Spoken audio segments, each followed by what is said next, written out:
नमस्कार बंधुरा मौसुमीज cooking studio नतून आरो एकटी पर्वे सबाइके स्वागत। आज आमी तैरी करे देखाबो कातला माछेर एकटी दुर्दान्त रेसिपि। गरम गरम भातेर संगे अथवा पोलाओर संगे दुर्दान्त लागबे और एकटु अन्यरकम रेसिपि, खेते किन्तु अत्यंत सुस्वादु और रवि ठाकुरेर बाड़ीतेও किन्तु এই রেসিপিটা প্রায়শই হয়ে থাকতো। চলুন তাহলে বন্ধুরা দেখে নিই কী করে এই রেসিপিটা তৈরি করতে হবে।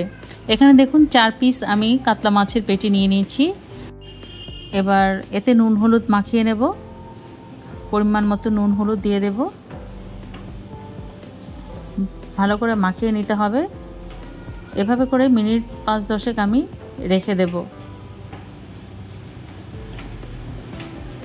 তারপর 10 মিনিট পর আমি কড়াই বসিয়ে দিয়েছি আর এতে পরিমাণ মতো তেল দিয়ে দিলাম, সরষের তেল। আর তেল বেশ ভালো করে গরম করে নিয়ে আমি মাছগুলোকে হালকা করে ভেজে নেব। খুব বেশি লাল করেও ভাজবো না, আবার একদম হালকা করেও ভাজবো না, মিডিয়াম করে ভেজে নিলেই হবে। দেখুন মাছের এক পাশটা ভাজা হয়ে গেলে উল্টে দিয়ে অপর পাশটাকেও এভাবে করে ভেজে নিচ্ছি। বন্ধুরা আমি আমার চ্যানেলে ভেজ নন ভেজ সব রকমের রেসিপি শেয়ার করে থাকি, যেগুলো থেকে অনেকগুলোই আপনাদের খুবই পছন্দ হয়েছে। চাইলে আপনারা আপনাদের প্রয়োজন অনুযায়ী দেখে নিতে পারেন, আশা করছি আপনাদের ভালোই লাগবে। এবার দেখুন মাছগুলো ভাজা হয়ে গেলে একটা প্লেটে নিয়ে নিলাম। এবার এতে আমি দিয়ে দিলাম কুচনো রসুন। আমি এখানে 7-8 কোয়া রসুনকে কুচি করে দিয়েছি। পেঁয়াজ কুচি দিয়ে দিলাম, একটা বড় সাইজের পেঁয়াজ কুচি আমি এখানে দিয়ে দিয়েছি। এবার কয়েকটা চেরা কাঁচা লঙ্কা দিয়ে দিলাম। এবার এতে আমি দিয়ে দেব অল্প একটু হলুদ গুঁড়ো আর দিয়ে দেব কাশ্মীরি লাল লঙ্কার গুঁড়ো। এবার এতে পরিমাণ মতো নুনও দিয়ে দিতে হবে। এবার এতে আমি দিয়ে দেব নারকেল দুধ। আমি একটা নারকেলের হাফ মালা থেকে দুধ বের করে নিয়েছি, সেখান থেকে খানিকটা দুধ দিয়ে দিলাম। এবার সমস্ত কিছুকে ভালো করে মাছের গায়ে মাখিয়ে নিতে হবে। নারকেল দুধ দিয়ে করলেই এই রেসিপিটা বেশি ভালো হবে খেতে। তবে যদি নারকেল দুধ অ্যাভেলেবেল না থাকে সেক্ষেত্রে আপনারা গুঁড়ো দুধ দিয়েও কিন্তু তৈরি করে নিতে পারেন।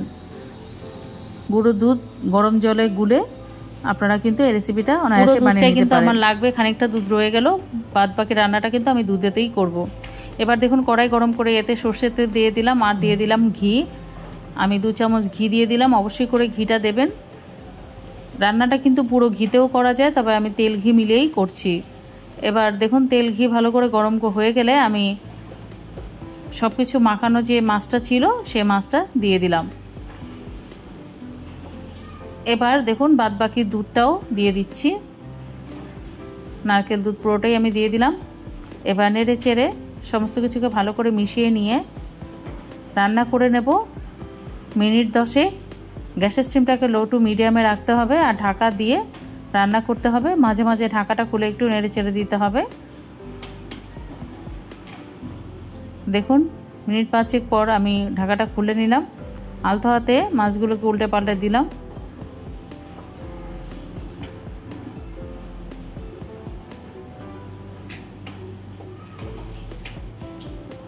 আবার ঢাকা দিয়ে দেব, আবারও খানিকক্ষণ রান্না করে নেব। এইভাবে ঢাকা দিয়ে আর ঢাকা খুলে রান্না করে নিতে হবে যতক্ষণ পর্যন্ত ঝোলটা সুন্দরভাবে ঠিক না হয়ে আসে। আর এই রেসিপিটা কিন্তু একটু মাখো মাখোই খেতে হবে, ঝোল কিন্তু হবে না।